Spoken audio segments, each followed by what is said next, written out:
At sa ating pagpapatuloy, ating pag-aaral sa aklat ng Acts, yung ating text ngayon ay Acts chapter 1 mula verses 6 hanggang 11.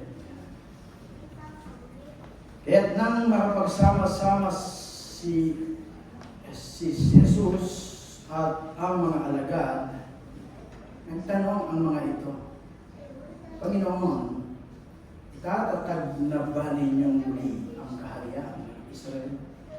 Sumagot siya, ang mga panahon at sandali ay tinakda ng Ama sa kanyang sariling kapangyarihan at hindi na kailangang pangalaman ninyo kung kailan iyon. Ngunit, ibigyan kayo ng kapangyarihan pagbaba sa inyo ng Espiritu Santo at kayo'y magiging mga saksi ko sa Jerusalem, sa buong Judea at Samaria at hanggang sa dulo ng daigdig.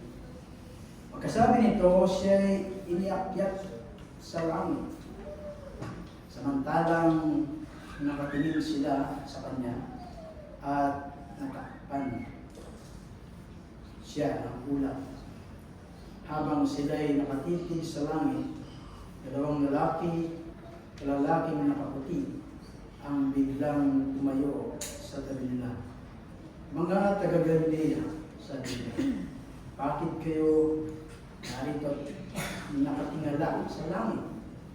Itong si Jesus na umakyat sa langit ay magbabalik tulad ng nakita ninyo pag-akyat niya.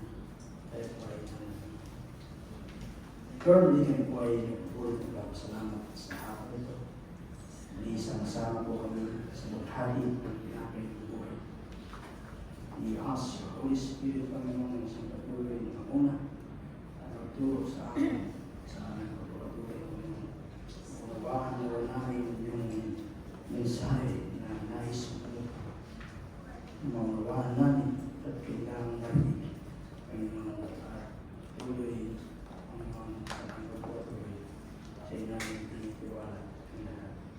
Maraming salamat, Panginoon, ako ay panalangin sa pangalan ni Jesus. Ay po ay makataw.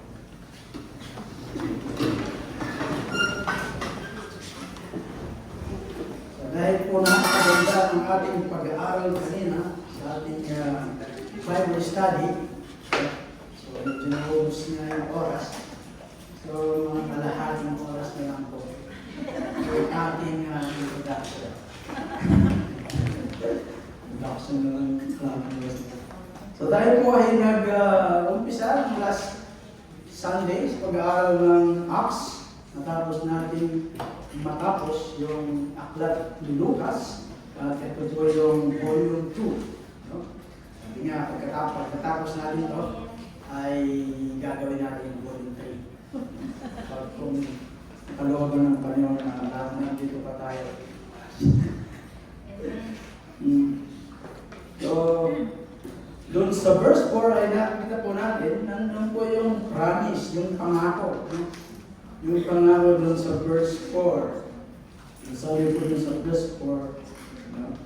And gathering them together, He commanded them to leave, not to leave Jerusalem, but to wait for what the Father has promised, which He said, you heard from me. Kung ang sabi ng Panginoon. So, binigay po ng Panginoon sa kanyang disipulo yung specific instruction. They will not leave Jerusalem for them to wait. Sila ay manatili sa Jerusalem, no? At hintayin nila yung pagdating ng pangako ng Father and ng Holy Spirit. Doon sa Lucas 24, verse 49 na ating napag-aralan naman, sabi po, I am sending forth the promise of my Father upon you, but you are to stay in the city until you are clothed with power from high. Ayon sa Luke 24, verse 49.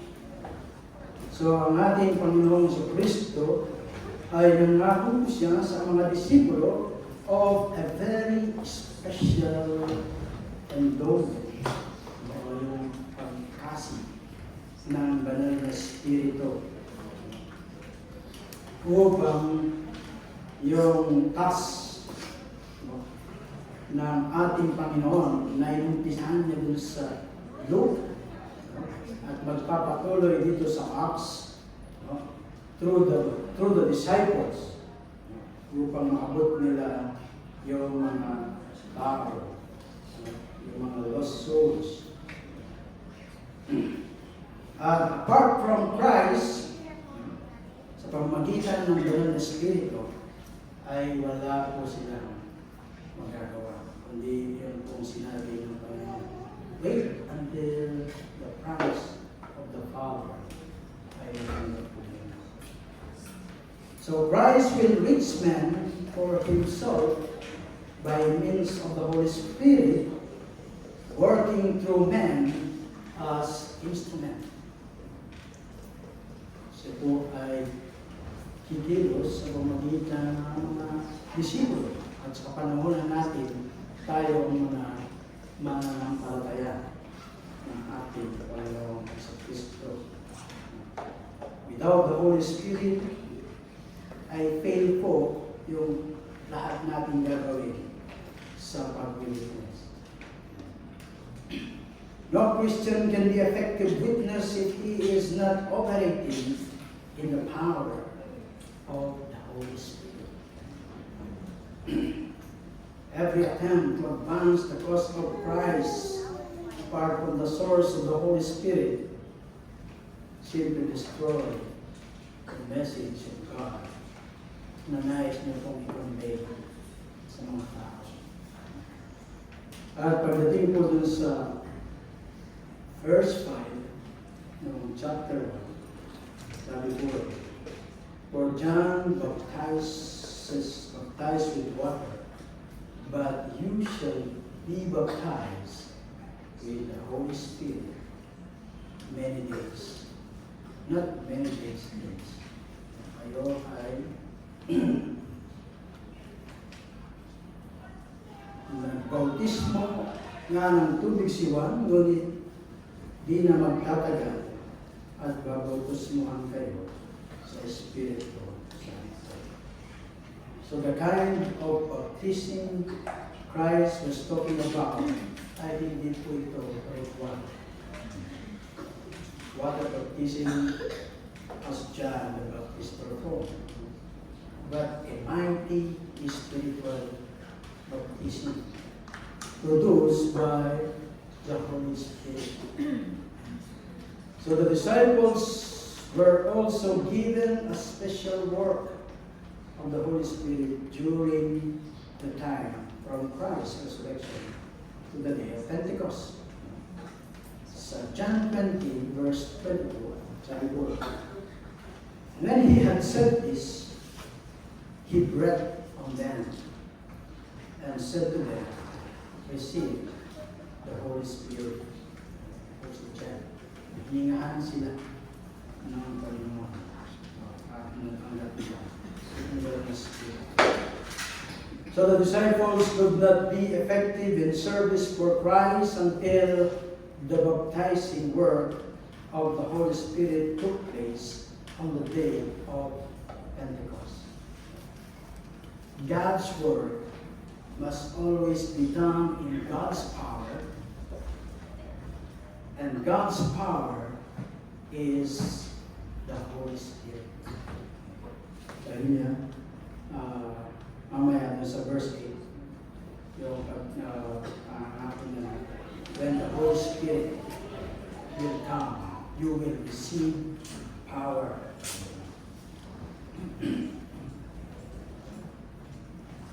It is not enough. Hindi raw sapat na malaman natin yung gawain ng Panginoon at ma-involve tayo sa gawain ng Panginoon. For God's work can alone be done in God's way, with God's power, if it is to be spiritually effective.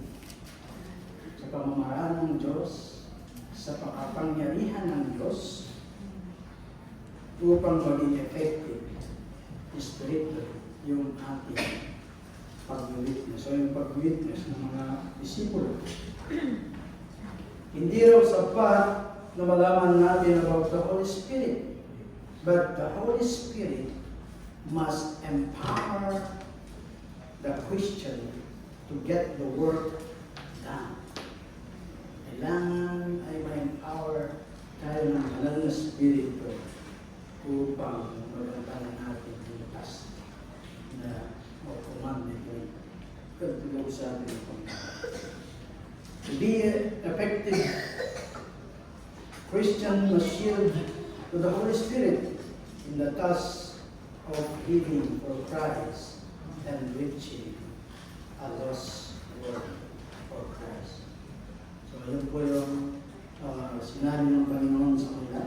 Don't leave Jerusalem, but wait for the promise of the Father.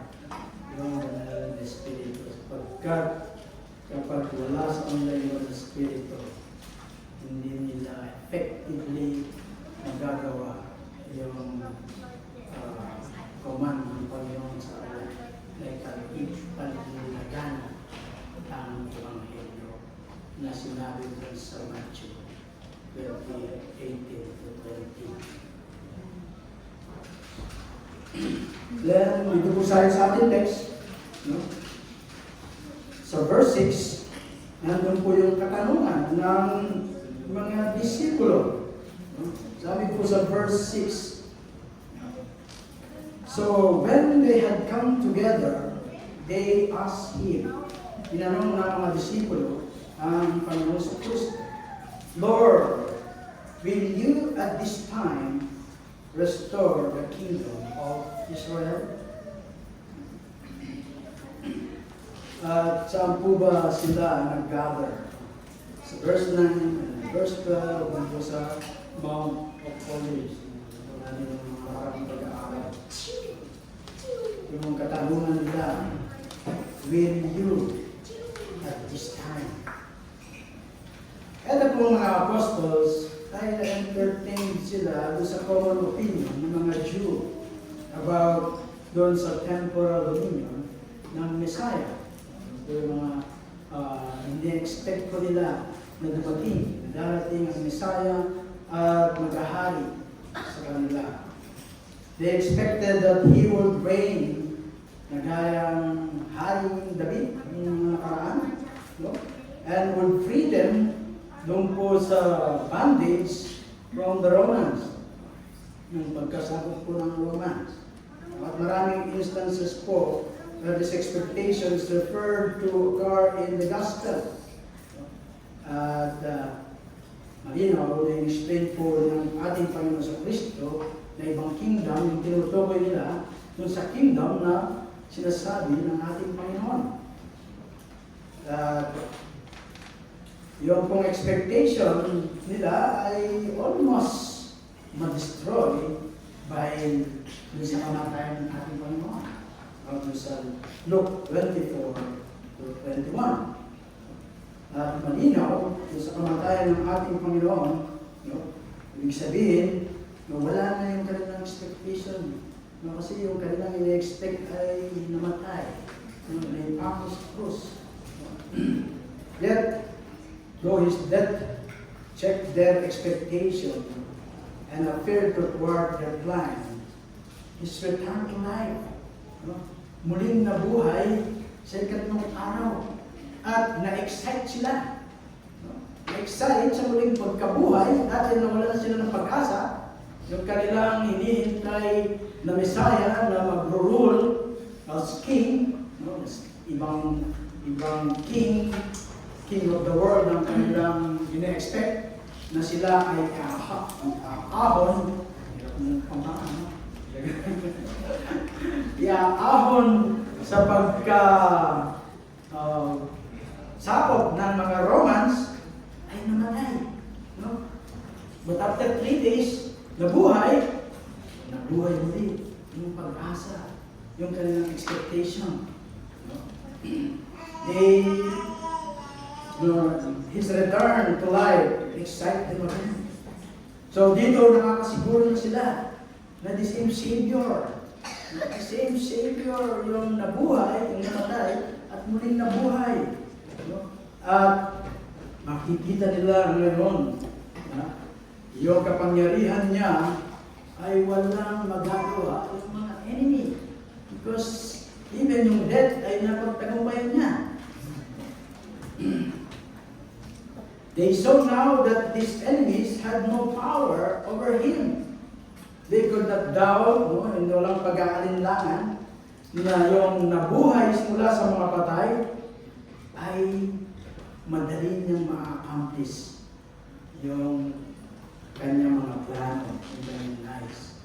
Kung siya nga yung in-expect nila na king na mag-free sa kanila doon sa pagsako ng mga Romans.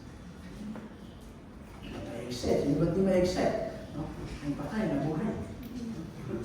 Siguradong walang kalaban-laban yung mga enemy. He can free us. And as they did that doubt, now that He would restore the kingdom. Kaya ganun yung kanilang katanungan. No? At this time, sa itatatag na ba ninyong muli ang kaharian ng Israel? Sa oras niya ito. They ask whether He will do it at this time. They did not ask whether He will do it at all. Hindi na tinanong kung gagawin pa ba niya. At tinanong nila ay gagawin mo na. They did not ask whether He will do it all. Or whether they had corrected their views of His kingdom. But taking that for granted, they asked Him what was the time in which He would do it. So, nandun po yung inquiry nila sa ating Panginoon. At tinugon naman sila ng ating Panginoon sa verse 7. Sabi nila, i-restore. Ibig sabihin nung i-restore, bring back, put into the former situation. Dahil dati sila ay may hari at namumuhay sila sa kanilang sariling rule. But ngayon ay nasakop sila ng Roma at sila ay susunod doon kung ano yung rule ng Roma. Yung Judea was former governed by its own king and laws. Now it was subject to the Romans. So yung bondage was grievous. Yung pagkasakop sa kanila ay painful, masakit. And the nation ay lolong sila na may deliver sila doon sa pagsasakop nila.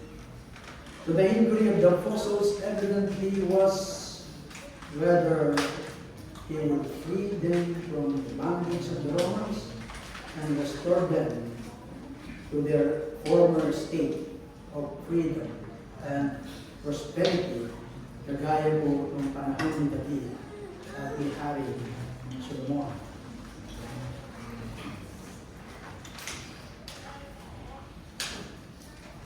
Yung pong word restore also includes more than reducing it to its former state.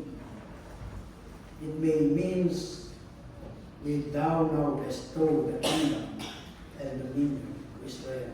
Gaya po nung pinredict doon sa Daniel 7 verse 27. Then, yung sa katanungan ng mga apostol, sinagot po sila ng ating mga Kristo. Hindi po sila nireview, but solely inaon kayo kanyang pagsagot. sabi ko sa verse 7, He said to them, "It is not for you to know time or season that the Father has fixed by His own authority." It is not for us. It is not for you to know. So the question, ito pong ang mga alagad, is with respect dun po sa time. Time of the restoration. Kung gagawin na namin na ito ng ating Panginoon sa Kristo. At namit naman po sa kasagutan ng ating Panginoon yung inquiry nitong mga alagad. At sinabi po ng ating Panginoon sa Kristo, no, that the time of the great events of God's kingdom was not to be understood by them. At ito po ay similar na katanungan nito mga alagad doon po sa Matthew 24 verse 3. No, Matthew 24 verse 3.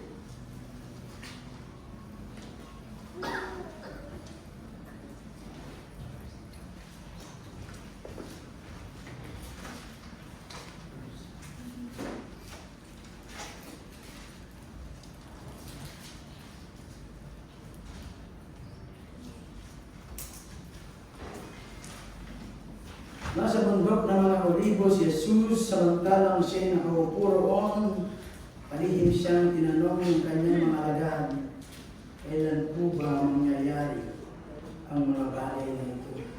Ano po ang magiging palatandaan ng inyong muling pagparito at sa katapusan ng mundo?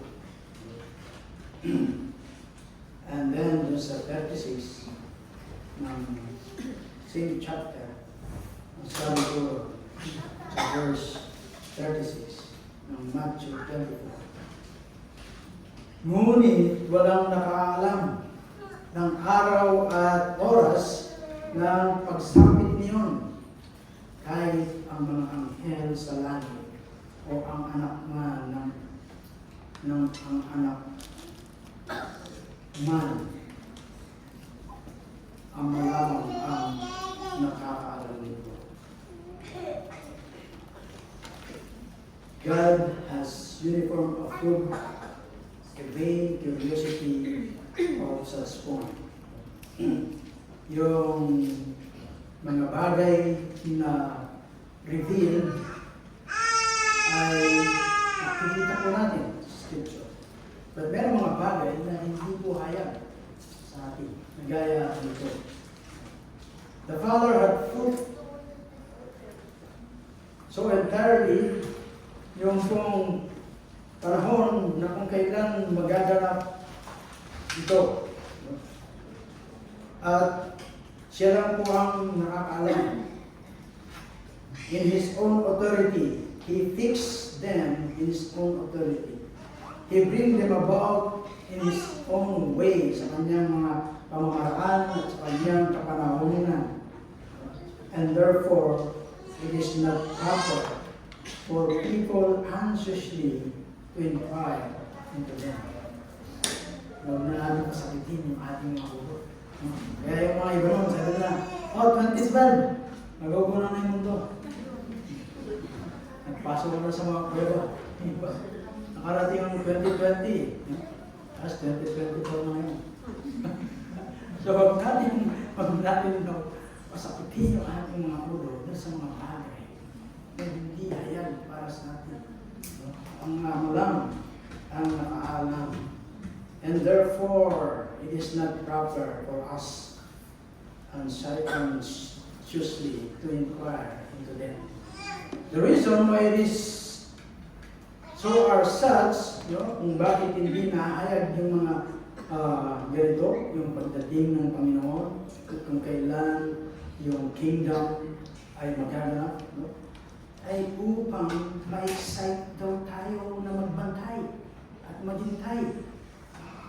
At sa pangyayari na yun, na dumating, as the time is uncertain, and they will come, Hindi siya uncertain siya, but certain. Uncertain siya, pero tiyak na darating, ay maghihintay tayo na may pagbabantay na gaya ng magnanakaw sa gabi.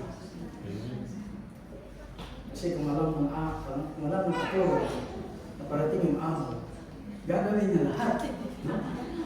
Lisin niya lahat ng bahay, babaligtarin niya lahat ng dapat ibaligtad para pagdating ng amo, ay, ulihin na ang katulad ko. Pero pag hindi niya alam na parating ang amo, Facebook na yan.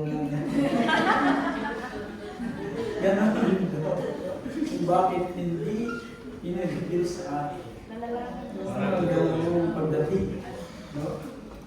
Para ma-excite tayo, para mag-ready tayo, at anytime darating, ay ready tayo. Ang tatanungin tayo, are we ready? Excited ba tayo? Praise God. The knowledge of future scenes of the exact time might alarm people. Ay, parating si President, no? Ayusin ang lahat ng karsada. Ma-alarm, no? And absorb their thoughts so entirely as to prevent a proper attention to the present duties of life. Duty is ours now. God will provide for future sins. Kailangan natin watchful, laging ready, no? Pagkamat hindi tiyak yung panahon, but tiyak yung pagdating. No? Pinaghahandaan ba natin? Promises sufficiently clear and full are therefore given us to encourage us. Pangako, si mama dating galing abroad. No? So excited yung anak. No? Kasi meron siyang pangako. Ay encourage yung bata na mag-aral ng mabuti. No? Dahil yung mama nagpapahirap sa abroad. Na-encourage siya. So, nandun yung pangako na darating siya. No? And this is eminently true of our death. Kagaya daw nung kamatayan. No? One day ay darating yun. Kaya maraming natatakot kasi hindi ready. Kaya may mga pinag-aaral kasi anak. Pagkatapos mo na, may mga ako pa. So, hindi ready.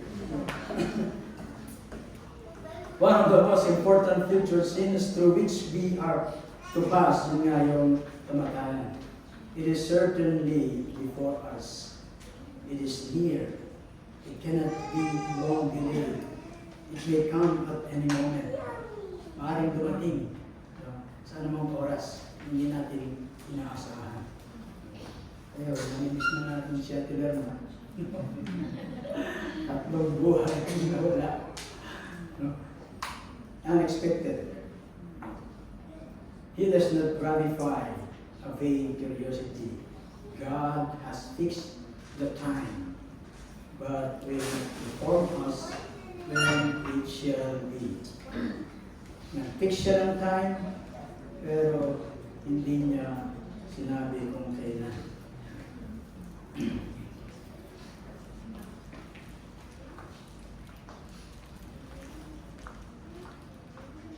Sa Hebrews 2:15, He has made enough known to excite us to make preparation and to be always ready, having our loins girded about and our lamp trimmed and burning. Sabi po sa Luke 12:35. Laging nagpe-prepare, laging handa, laging nandun yung ating gird sa ating baywang at yung ilaw natin ay laging may oil at nakasindi. At bagamat hindi sinabi yung kailan, no, yung kingdom ng Panginoon. Ay pagdating dun sa 8, ganito naman ang sinasabi ko sa iyo. But, sabi ko sa 7, bagamat hindi natin alam yung future, hindi natin alam yung mga darating, hindi pinalam ng Panginoon Diyos yung mga bagay nito sa atin, at sabi ng Panginoon sa Kristo sa verse 8,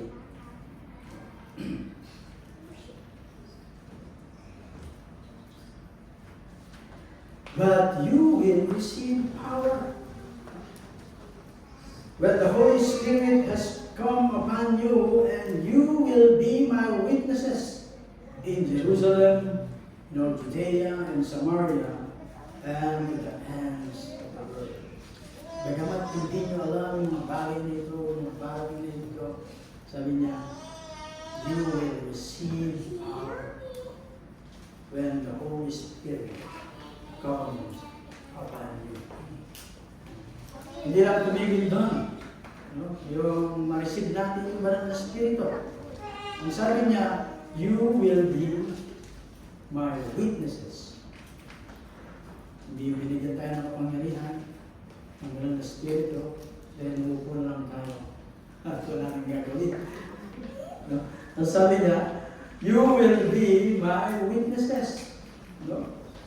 So ito po mga disipulo were thinking in terms of timetable, schedules, and programs, but Christ told them about the power of the Holy Spirit,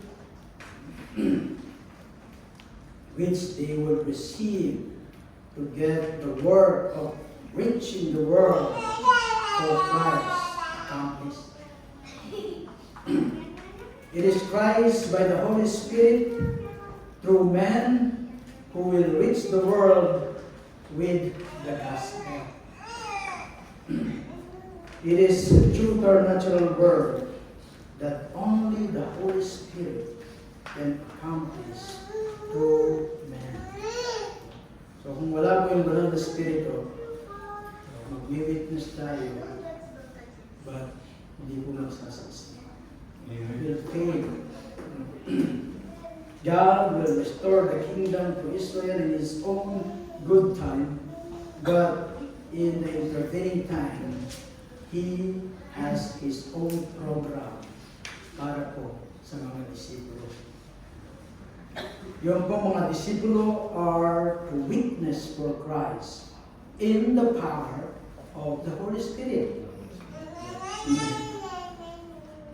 The work of reaching men to Christ cannot be done in one's own strength, for it is not by power or by might, but by the Spirit, says the Lord. So the Holy Spirit power accomplishes things for God. The power of the Spirit is irresistible. There is no way to oppose it, or destroy it, or stop it, or overthrow it. Yung po yung kapangyarihan ng banal na Espiritu. Irresistible. Hindi pwedeng pigilan. Hindi pwedeng oppose, or destroy, or overthrow. Holy Spirit power will win man and woman. Babae man, lalaki, bata, kuba, derecho, lahat, no? Ay kaya niya nilapit sa Panginoon. That is the Holy Spirit, the power of the Holy Spirit. It is quiet. Hindi siya walang ingay. Kaya ng mga na-explode. No? Tingnan niyo yung bumukas yung yung tube. No?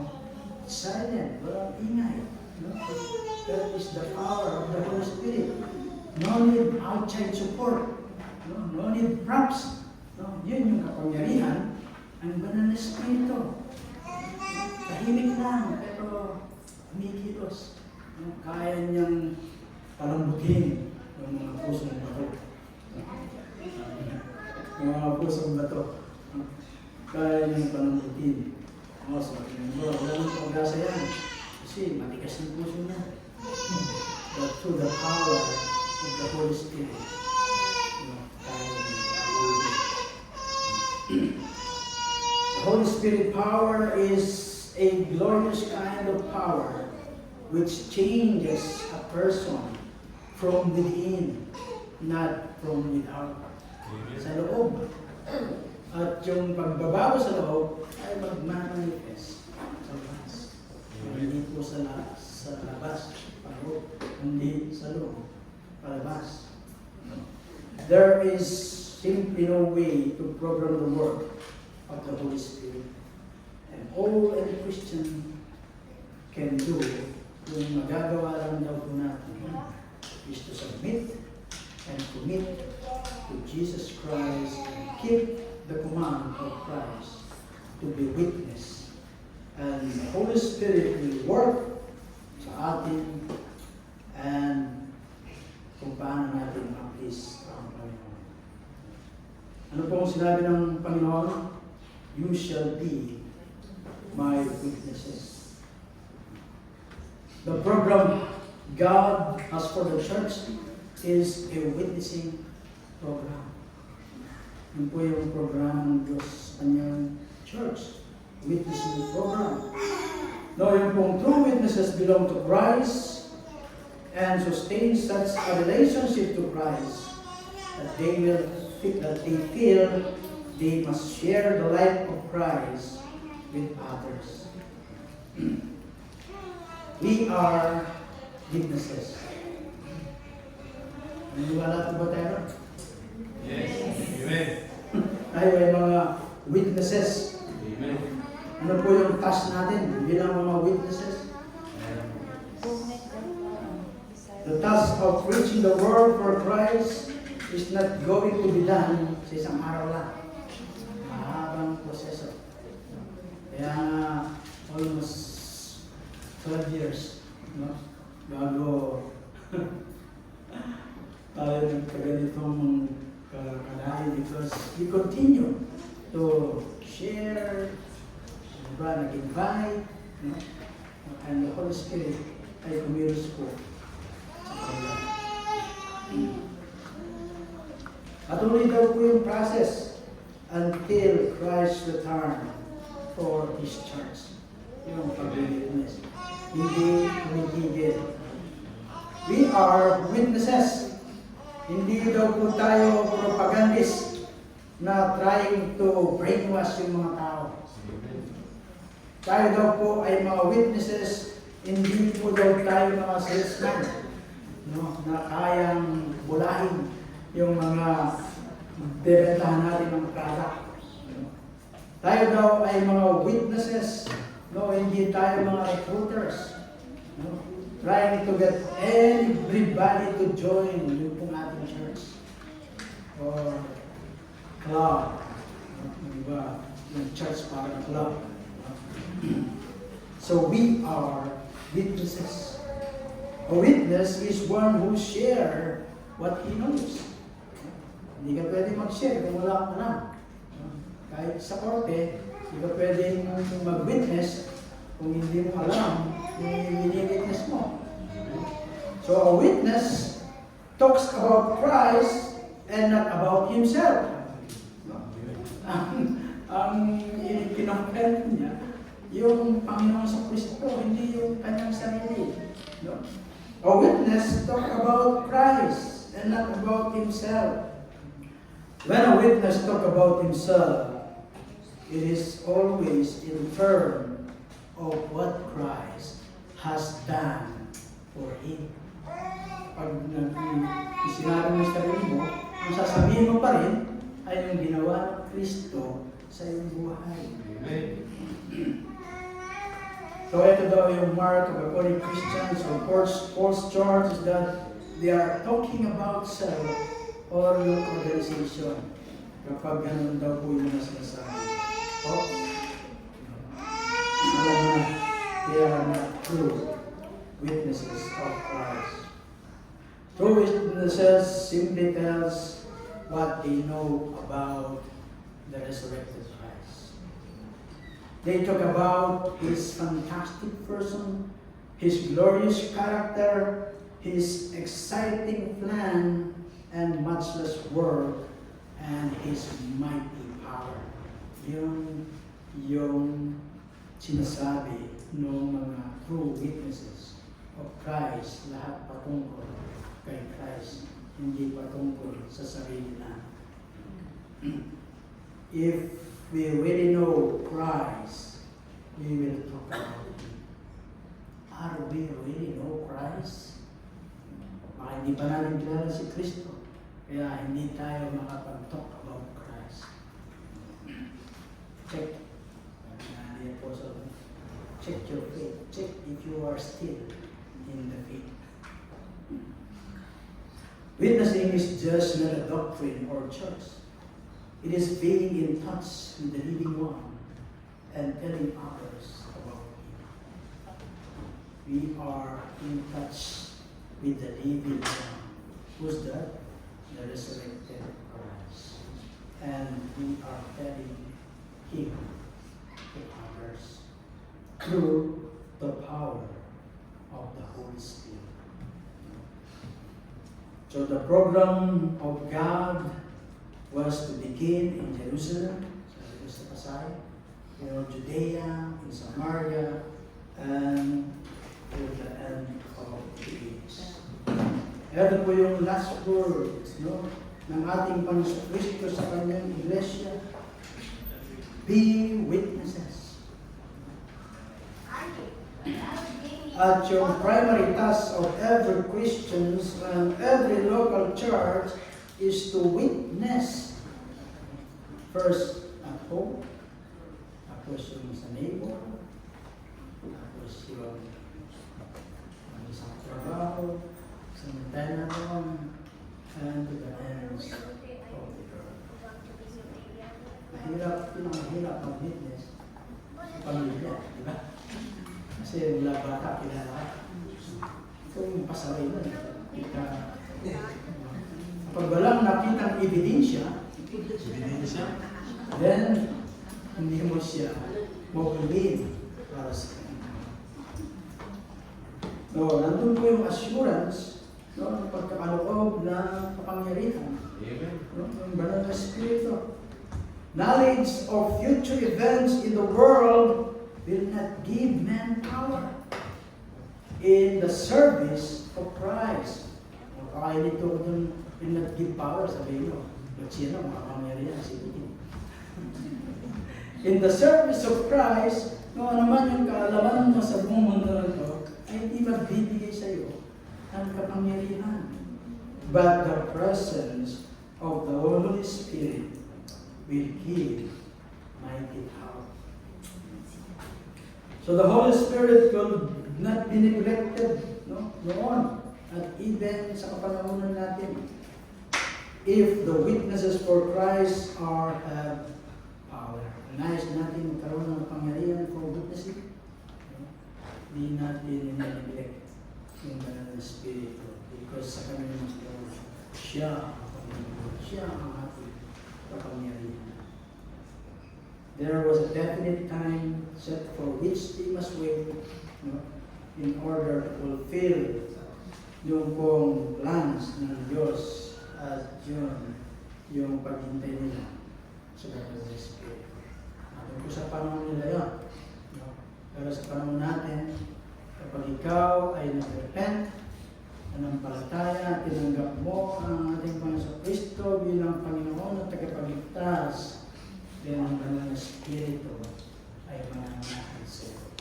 At ikaw ay magkakaroon ng kapangyarihan. If you allow yung Banal na Espiritu mag-work sa ating buhay. Ang problema, He reside but not preside. Nanahan siya, pero tayo pa rin ang nasusunod sa ating you reside, but not reside. Kaya natin siya mag-reside sa ating mga buhay.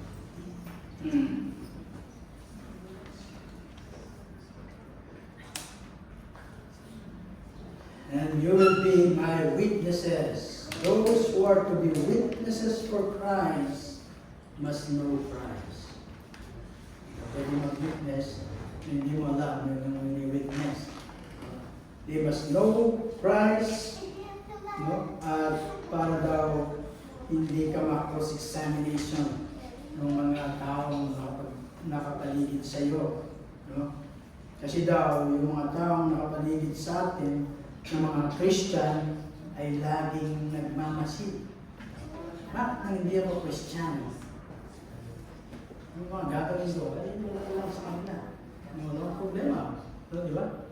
But nung naging Kristiyano ako, parang nakatapak sa numero. Lahat ng gagawin mo ay pinupuna. Lahat ng gagawin mo ay pinagmamasdan. No? Ganito po yung mga nasa paligid natin. Men of the world are watching us sa ating mga workplace, no? Sa ating mga mamimili tayo sa mga groceries, no? Dahil in-overtake ka sa counter, tapos nagalit ka na. Yung ating sa trabaho, no? Sa bahay, tapos sa bahay, pagdating mo, galing ka ng church, galing ka pa naman ng church. Dahil nagmamasid sa atin. At sa ating pag-worship, pananalangin, even kung tayo ay nagtuturo, may nagmamasid sa atin. Bagay sa ating pagkakaroon. Sa lahat ng mga bagay sa ating mga buhay ay may nagmamasid. Kung tayo ay mananampalataya talaga. Genuine believers ng ating Kristo. At kapag yung ating testimony ay na-breakdown, malaking effect. Hindi lang sa atin, bagkus sa buong Christian world. So the disciples were to be witnessed first in Jerusalem, then in Judea, Samaria, and to the ends. Huwag na daw po tayo maghintay noong golden time. We will not wait for the golden opportunity. Gumawa tayo ng opportunity. Ay, wala kasi ng opportunity. Gumawa po tayo. Kasi yung mga sumasakay lang sa tren, ay nakaka-invite sila kasi gumawa sila ng opportunity. Pero yung iba, naghihintay ka ng opportunity. Huwag na tayo maghintay ng opportunity. An opportunity. No? Hindi raw madali. No? Even sa pagsabayan, mas hindi madali. Outside. No? Dahil di mo kilala yung witnessan mo. But kung kasama natin ang Espiritu na nagbibigay sa atin ng power. No? Walang madali ay walang hindi madali. Walang mahirap. Pagkus madali sa pagkakat sa kanya sa ating Panginoon. Natin is impossible. At kung kapangyarihan niya sa atin, irresistible. No one can oppose. No one can destroy. Kaya nga napadaan lang siya sa no? Napadaan lang siya sa nagmimisa. Sa kulungan, no? Tapos, na-convert. Naging pastor. Sino ba yun? It's very good ba? O si... It's very good. Ganyan kumilos yung banal sa Espiritu. But He will use us, no? Para maabot yung mga tao. Sabi niya, paano nila naman maririnig kung walang magsasabi? For faith cometh by hearing, through hearing the word of God. So, God will use us through the power of the Holy Spirit na maihayag sa kanila yung gospel At hindi tayo yung magko-convert sa kanila. Yung pinakamadali na gagawin natin. Pagkasama natin ng Panginoon sa kanyang work, madali lang yung gagawin natin sa kanyang mahirap. We just simply share what we know about Christ. We just simply share the gospel at yung conversion ng mahirap ay siya po ang gagawa ng ating Panginoon.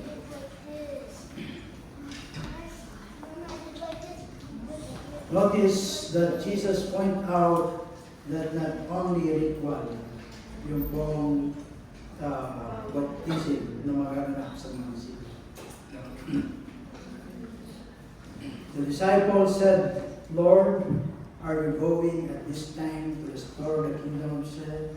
Ang inisip po nila is term of timetable, schedules, or program. But when God ay siya po ang gumawa at sumunod po tayo, ay malaki po yung makakampis.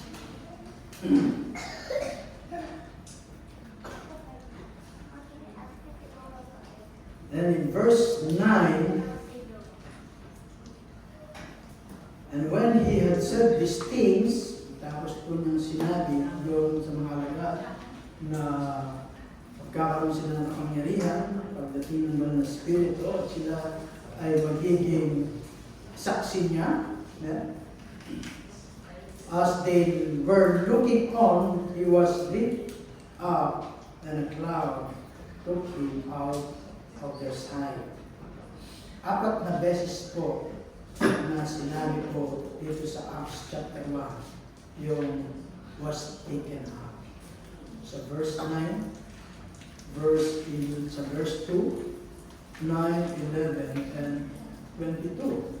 So yung pong ascension ng ating Panginoon Kristo seems to be the key thought in this first chapter. Sabi ko nga po nung nakaraan, we're celebrating Christmas, and nandun po yung pag-aalala natin yung sa crucifixion at yung sa resurrection, but pagdating sa ascension, parang hindi nabibigyan ng pansin.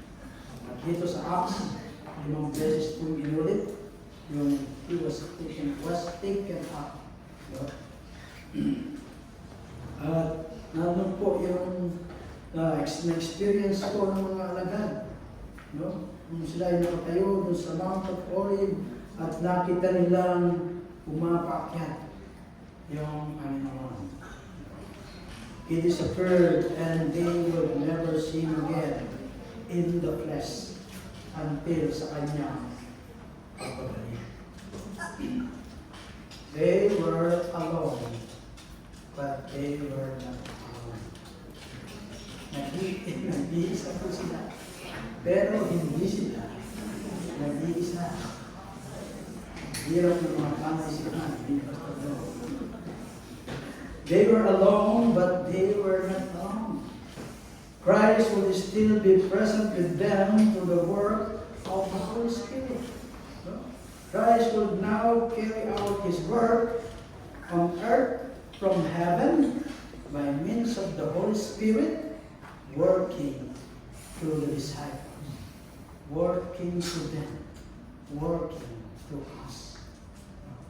Nandun yung Panginoon sa Kristo, sumasa atin ng banal na Espiritu, and He will do His work through the power of the Holy Spirit through us. So the ascension tells us the resurrected, glorified Jesus is in heaven, in the right hand of the Father. So there's nakikita natin kung paano yung kagalakan ng mga anghel. So pagbalik ng ating Panginoon Kristo, sabi na, isang kaluluwa ng iyong masig, libo-libong anghel, yung nagbubunyi.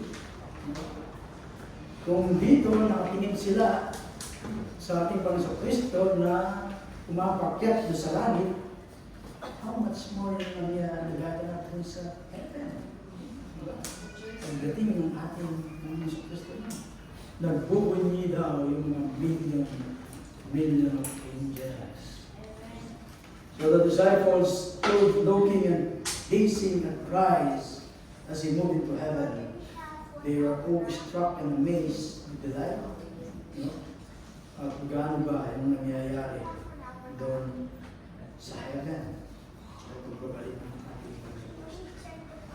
At kung tayo ay paparoon, gaano din ang pagbubunyi ng mga anghel. Amen. Let's go. We prepare people because heaven is a prepared place for a prepared people. Are we prepared? Kita na lang tayo sa final.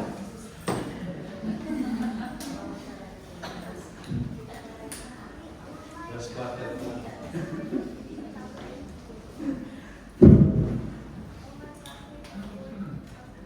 And while they were gazing into heaven, as he went, behold, two men stood by them in white robe and said, Men of Galilee, why do you stand looking into heaven? This Jesus, who has been taken up from you into heaven, will come in the same way as you have saw him into heaven. No? Naroon yung dalawang nakasuot na pati. Sabi ng iba, si Moses daw, o si Elias, kasi ito yung dalawang representative dun sa Old Testament. At sabi naman yung mga anghel, o yung mga anghel, na sinasabi kung paano siya umakyat. Ay ganoon din yung kanyang baba. There is a hope doon sa pag-ibig. It's certain, uncertain time, but it's certain na darating siya. Na kung paano siya umakyat, ay ganoon din ang pagdating niya. Jesus Christ went into heaven in bodily form and will return again to this earth in bodily form. Sabi sa Zechariah 14:4, no? Sapagkat kung saan daw siya umakyat, ay doon din bawa, no? Doon sa Mount of Olives, at mahahati pa raw yung mundo. No? Tignan natin yung sinasabi ni Zechariah. And in that day, his feet will stand on the Mount of Olives, which is in front of Jerusalem, on the east, and the Mount of Olives will split it in its middle from east to west by a very large valley, so that half of the mountain will move toward the north and the other half toward the south. Zechariah 14:4.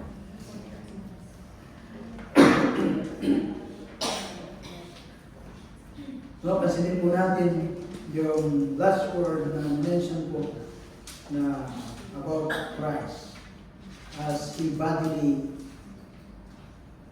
had anything to do dito sa yung kanyang pag-akyat at sa kanyang pagbaba. Jesus will come. Jesus Christ will return. And he will conquer his enemies dun sa kanyang muling pagbabalik. He will establish yung kingdom, yung earth, mag-reign kasama yung mga saints. So when Jesus returns, he will remove the curse of nature. So yung daw mga tao sa panahon natin ngayon ay naghahanap ng solusyon dun sa ecological crisis. But hindi po nila masasolve itong problema na ito. Magiging mas worse pa sa paghahanap nila ng solusyon. At na-experience na nangyayari po ngayon in the world. Yung mga gera-gera, and ngayon, dati ano lang, Israel, kasama yung Lodi, kasama yung Hezbollah, ngayon meron ng Lebanon, kasama pa yung Iran. Laging mas nag-worse pa. No? Hindi masolusyonan ng tao. No? Only will resolve when God will intervene. Pagbabalik. Christ has said that the tribulation of the future will be so terrible that no flesh will be saved if we're not for the intervention of God. Amen. Christ will intervene into history sa kanyang pangalawang pagbabalik, and He will solve ito pong ecology problem. He will remove the curse from the earth, then all the nature will bloom and blossom again. Parang pag nag-autumn ay nagas lahat. When springs come, then it will bloom again. Ito po yung ating kita rito. Yung pag-asa, the hope of Christ's return.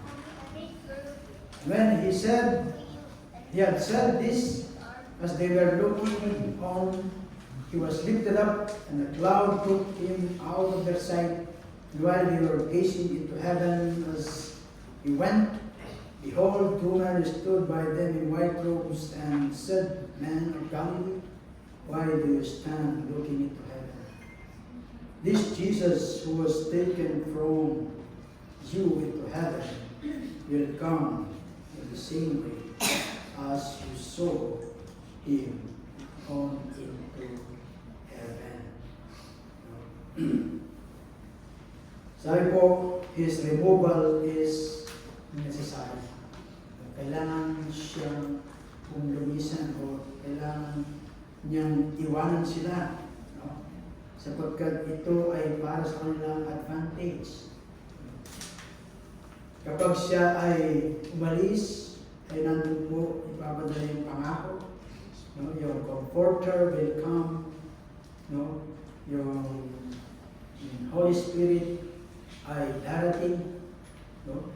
Kung siya ay aalis, ay papadala po yung counselor, yung comforter.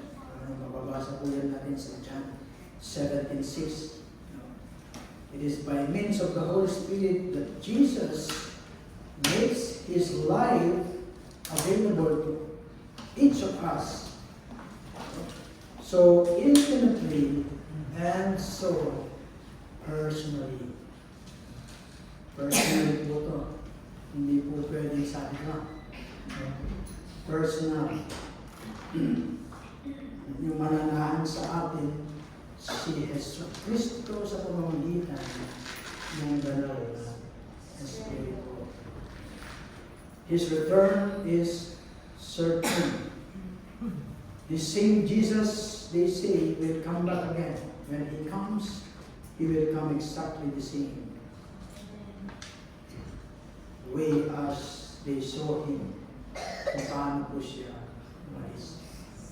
At sabi ng mga kapatid, bakit kayo nakatingala dito sa langit? Paano siya umalis? Ganon din siya babalik. But meron silang dapat gawin. Ang sabi niya, mag-witness. Kailangan kayo ang aking magiging witness. Hindi po yung lagi lang tayong nakatingin, nakikinig, at pagkatapos wala tayong gagawin. Meron pong work to be done. And the work to be done ay magiging effective and successful kapag kasama natin ang Banal na Espiritu. At paano mananahan sa atin ang Banal na Espiritu? Kapag tayo ay nagsisi, sumampalataya at tanggapin ang ating Panginoon Kristo bilang Panginoon at tagapagligtas. Sabi nga po, kung ano yung ating nalalaman, kung ano yung ating narinig, ay siya yung ating sasalitain. Wala pong authenticity. Baga? Authenticity? Experience with the Lord Jesus. Wala pong copyright. As long as you copyright. Wala pong copyright. Kung ano natin mo, sabihin mo, hindi bawal yung copyright. As long as you copyright.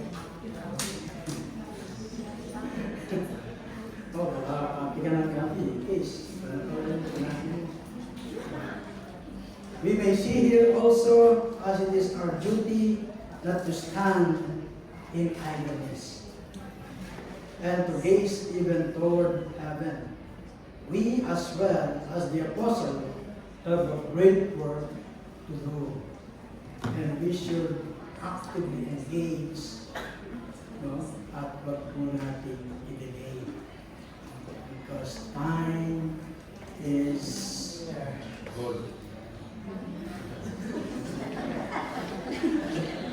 Hindi natin alam, no?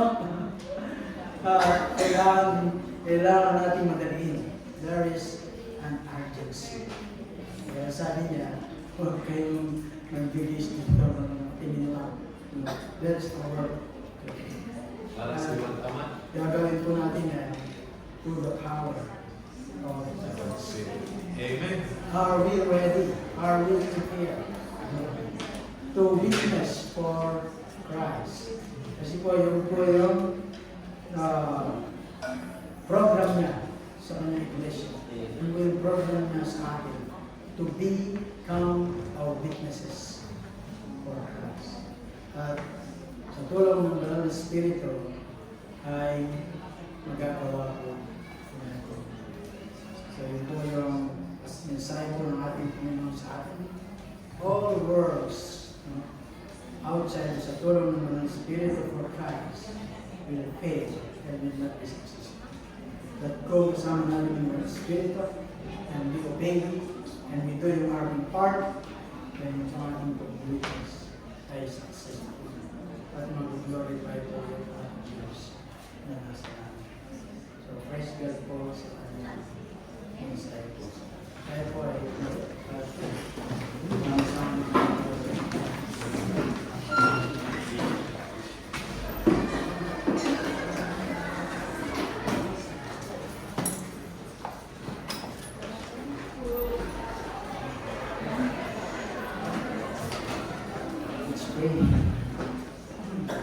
bigyan ng Diyos, hindi kami po ay nagpupuli at papasalamat sa mensahe ng aming narinig sa tulong ng Ibang Espiritu. Lord, salamat Panginoon, nawa bilang mga saksi mo ng Diyos, mahali ng Evangelyo ng Pagkakasan doon sa mga tao Panginoon, sa oso, mga tao lang tama na sa iyo. Lord, ang lang ng patuloy ng pagkasa mo, ng Banal Espiritu. Yung pangyarihan ng Banal Espiritu sa magitan ng aming Diyos ay nailapit ko, Diyos ng mga tao na pinili mo ito ang foundation ko. Lord, salamat po mo. Hindi ay nirmayan po kami doon sa mga kinagawain po mo nagiyatan mo sa Iglesia. Gaya ng mga nagawin po mo sila po ay sumunod tulong ng Espiritu ay nakarating po yung mensahe, yung Ebanghelyo sa iba't ibang tao ng mundo. And even, yan din po yung kumando po sa bawat sa akin. Help us, Lord, kung gaya ng mga apostol ay maging obedient po sa kumando pa naman sa tulong ng Espiritu ay ginag po namin yung world na pinagkatiwala sa iyong iglesia at sa bawat tinawag sa iyong iglesia. Sama-sama po yung pin, yung work, yung pinagkatiwala po sa tulong ng Holy Spirit. Kasi ito yung happy with Lord, maraming salamat po sa buhay ng bawat po natin. We pray, Lord, na habang patuloy na yung pinagbubulayan ng mga salita lang. Lord, namin po yung kapahawan, yung passion, Lord, na may bahagi ng yung aming nalaman, yung aming experience sa iyo ang mga experience din po nila sa mga tao pala kung aming kasinsin. Kung paano kami dito sa lahat, kung paano kami nagkaroon ng pag-asa at buhay ko. Sa mga naririto, Panginoon, sa oras na ito, ilang laking tamang relasyon sa iyo, God, we pray, appear sa mga Holy Spirit. Kasi po sila, Panginoon, na sila ay mag-repent, ng palataya, ng pagdating, ang aming Panginoon sa Kristo, bilang Panginoon at tagapagligtas, at sila ay pananahanan ng Holy Spirit, at sila rin ng Diyos ay magamit sa pagpapahagi at pagpapahagi ng aming pagpapahagi. Maraming salamat po lang sa aming wala ng bawat isa. May your will be done, Panginoon, sa aming buhay at sa buhay ng aming Diyos. Salamat po nung ang aming pagpapahagi sa pangalan ni Jesus. Sigarin po natin yung benediction. Sa Diyos na makagagawa ng higit sa lahat na maaari natin hilingin at isipin. Sa pamamagitan ng kanyang kapangyarihan nag-ahari sa atin, sumakanya ang kapulihan sa pamamagitan ng Iglesia at ni Kristo Jesus magpakailan man. Amen.